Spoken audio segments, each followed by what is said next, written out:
Vijayawada rural మండలం రామవరప్పాడు జిల్లా పరిషత్ high స్కూల్లో స్వచ్ఛాంధ్ర స్వర్ణాంధ్ర కార్యక్రమాన్ని నిర్వహించారు. ఈ కార్యక్రమంలో పాల్గొన్న గన్నవరం ఎమ్మెల్యే ప్రభుత్వ విప్ యార్లగడ్డ వెంకట్రావు స్కూల్ ఆవరణలో మొక్కలు నాటారు. అనంతరం కేంద్ర ప్రభుత్వం చేపట్టిన సూపర్ జీఎస్టీ గురించి వివరించారు. ప్లాస్టిక్ వాడకం వల్ల అనర్థాలు, నివారణ చర్యలు, సోలార్ విద్యుత్ గురించి అవగాహన కల్పించారు. స్కూల్ సమస్యలపై విద్యాశాఖ అధికారులతో మాట్లాడి వసతులు కల్పిస్తామని అన్నారు.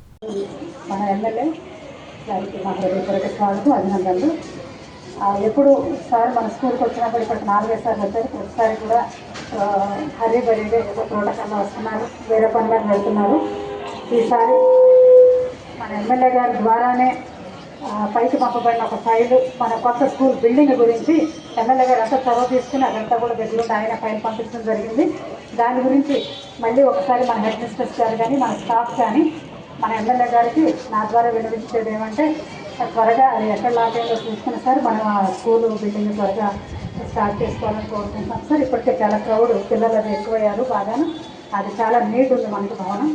తర్వాత కొత్తదనం గురించి ఈరోజు ప్రోగ్రాం గురించి ఒక మాట చెప్పాలి అని అంటే ఫస్ట్ మన ఎమ్మెల్యే గారు మనకి ఇక్కడ ఎమ్మెల్యే తీసుకున్న దగ్గర నుంచి కూడా ప్రతి సందర్భం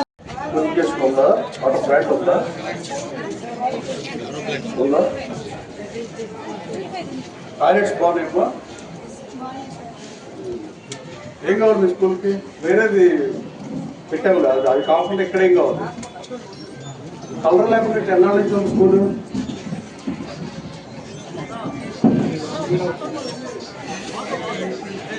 టూ ఇయర్స్. వాటర్ ప్లాంట్ ఎప్పుడు రిపేర్ అయిపోతూ ఉంటుంది.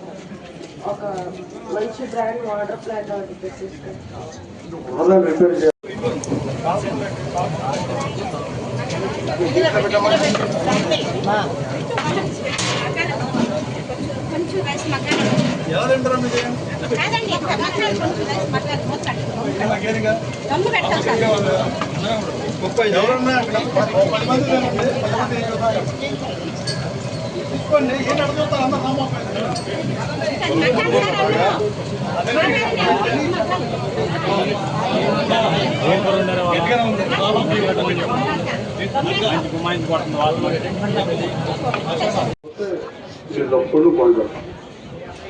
ఓకేనా? చిన్నపిల్లల్లో ఫుడ్ పెట్టే విషయంలో కూడా కరెక్ట్గా ఇప్పుడు షెడ్ ఎవరు నేర్పిస్తారా? మన లీడర్ ఎవరన్నా నేర్పిస్తావా? బాగా చేపిస్తాడంట. తొందరగా మొదలెట్టి వాడి రోజులు నేర్పిస్తాడు. ఓకే, చెప్పేసీతో మాడతా. అలాగే నిడమరూరు ఎంఈఓ వస్తే మాడేవారు. నిడమరూరు స్కూల్లో ఆ స్టేడియం కంటే సరిపడా ఉండదు. ఏ స్కూల్ ఉందో తగ్గించుకోవాలనే దాని మీద స్వచ్ఛాంధ్ర స్వర్ణాంధ్ర ప్రోగ్రామ్ అక్టోబర్ నెలకి మనం టీమ్ని సెలెక్ట్ చేసుకోవడం చేస్తాం జరిగింది. అయితే ఈ ప్రోగ్రామ్ ముఖ్యంగా ఏంటంటే మనకు ఉన్నటువంటి పర్యావరణాన్ని, కాలుష్యాన్ని ఎలా తగ్గించాలి, గాలి కాలుష్యాన్ని ఎలా తగ్గించాలి, దీని మీద అవగాహన కల్పించడానికి మరియు మనతో అంటే పబ్లిక్ ట్రాన్స్పోర్ట్ మనం ఆర్గనైజ్ చేస్తాం. ఈ ప్రోగ్రామ్ని ఉద్దేశించి ముందుగా ఏఎంసీ చైర్మన్ గారిని మాట్లాడాల్సిందిగా కోరుతున్నాం.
రిజిస్ట్రేషన్ అనేది ఐడియా ఇస్తుంటే ఎక్కడికి వెళ్ళిందో మాకు తెలియదు.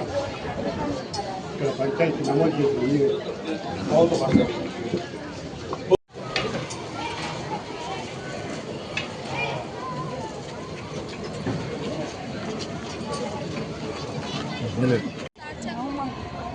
ఒక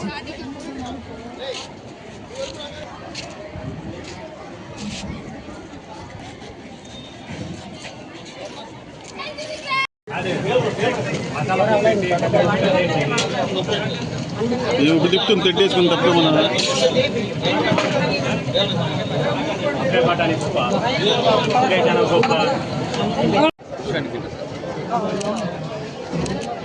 okay sir.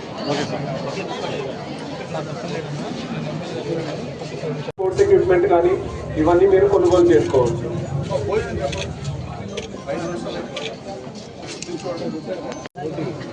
Government sports equipment లేదా వీటన్నిటి మీద GST 5% తీసుకొచ్చేసారు. ప్రతిరోజు కొంత సమయం కేటాయిస్తానని నా వంతు కృషిగా స్వచ్ఛతా కార్యక్రమాల కొరకు శ్రమదానం చేసి పరిశుభ్ర ఆంధ్రప్రదేశ్ సాధించే సంకల్పానికి కట్టుబడి ఉంటానని ఈరోజు పరిశుభ్రత గురించి నేను వేసిన ఈ ముందడుగు ఆంధ్రప్రదేశ్ రాష్ట్రాన్ని శుభ్రపరచడంలో సహాయం చేస్తుందని నమ్ముతూ ఈ రోజు నుండి నా తోటి వారికి కూడా వాహన కాలుష్యాన్ని తగ్గించి స్వచ్ఛమైన గాలి కొరకు ప్రజా రవాణా వాహనాలను ఉపయోగించుట మరియు విరివిగా మొక్కలు నాటడం, సోలార్ విద్యుత్ వినియోగం వంటి పద్ధతులపై అవగాహన కల్పించే దిశగా ప్రయత్నిస్తానని మన ఆంధ్రప్రదేశ్ను స్వచ్ఛ ఆంధ్రప్రదేశ్గా తీర్చిదిద్దేటట్లు నా వంతు కృషి చేస్తానని ప్రమాణం చేస్తున్నాను. జిల్లా పరిషత్ స్కూల్లో చెట్లు నాటడం వస్తే ఇక్కడ సమస్యలు కోపాలు తెలుసు. పిల్లలు చాలా కంప్లైంట్ చెప్పారు, మీల్స్ బాగాలేదని, రైస్ బాగాలేదని. నిజంగానే రైస్ తిని చూస్తే 10 మంది 15 మంది మా నాయకులు ఎవరు చూసినా బాగాలేదని చెప్తారు. ఇప్పుడు MEO MRO వచ్చి పరిశీలిస్తారు. ఇప్పుడే బాగోకపోతే డెఫినెట్గా కాంట్రాక్ట్ మార్చాల్సిన అవసరం. విద్యాశాఖలో సంస్కరణ తీసుకొస్తాం. స్కూల్ యూనిఫారం దగ్గర నుంచి డొక్కాశీతం జరిగిన మధ్యాహ్నం భోజనం పక్కన పెట్టి నిరంతరం శ్రమిస్తున్న లోకేష్ బాబు శాఖలో ఇలా చేయటం బాధాకరం. దీన్ని కరెక్ట్గా సరిదిద్దుకోవాల్సిన అవసరం ఉంది. నేను స్కూల్కి వచ్చిన ప్రోగ్రామ్కి MEO రావటం కూడా అధికారులు కనుక్కోమని చెప్పారు. MEO అధికారులు కనుక్కోమని చెప్పారు. అలాగే 2 సంవత్సరాల నుంచి కలర్ పరిస్థితి, పిల్లలకు వాటర్ ప్రాబ్లం పరిస్థితి, బెంచీలు కూడా సమస్య అని చెప్పారు. కానీ MEO ఏం చేస్తున్నాడో నాకైతే అర్థం కాదు.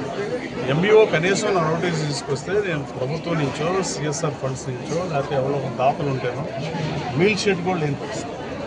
సో మీల్ షెడ్ని ఒక దాత పార్టీ నాయకులు చేపిస్తారని చెప్పాడు బాలాజీ అన్నప్పుడు. అలాగే మిగతా పనులు కూడా కృష్ణా జిల్లా పరిషత్ చైర్పర్సన్ మాట్లాడి త్వరితగతిన 5 చూస్తా, బెంచీలు ఏర్పాటు చేస్తానని చెప్పి అవసరమైతే నా సొంత నిధుల నుంచి అయినా ఈ కలర్లు వేపిస్తాను. ఇలా దీన్ని ప్రతిదాన్ని విట్నెస్గా వదిలేయటం బాధాకరం.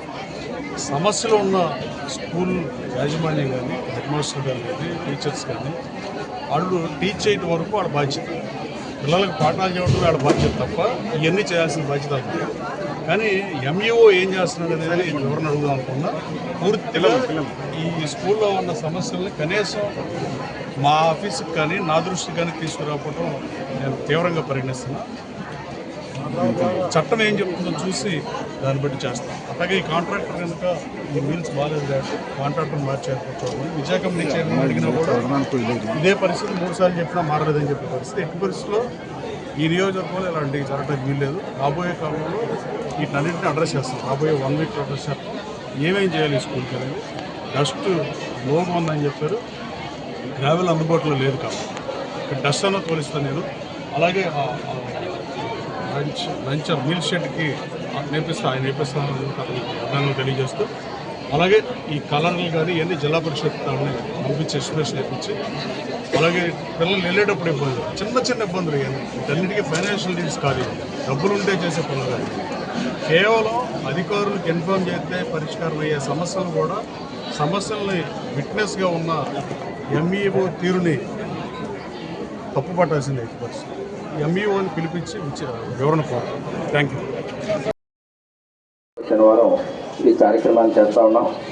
దీనిలో భాగంగా ఈ ప్లాస్టిక్ అట్లాగే శుభ్రత గ్రీనరీ ఇలాంటిది అభివృద్ధి చేసి ప్రజల ఆరోగ్యాన్ని సంరక్షించే దాంట్లో భాగంగా మనం చేయాలి అనే దాంట్లో ఎప్పుడు ప్రజల ఆరోగ్యం బాగుంటుందో అప్పుడు మన అనుకున్న లక్ష్యం స్వర్ణాంధ్ర స్వచ్ఛాంధ్రాన్ని మనం సాధించగలుగుతాం. దానిలో భాగంగా ప్రతి ఒక్కరిని కూడా బాధ్యతతో ఈ వాహనాలు అవనండి, ప్లాస్టిక్ నిషేధం అవనండి, ఏది మనం ఈ కార్యక్రమాన్ని కూడా ఇంప్లిమెంట్ చేస్తూ మన బాధ్యతగా మనందరం కూడా దీన్ని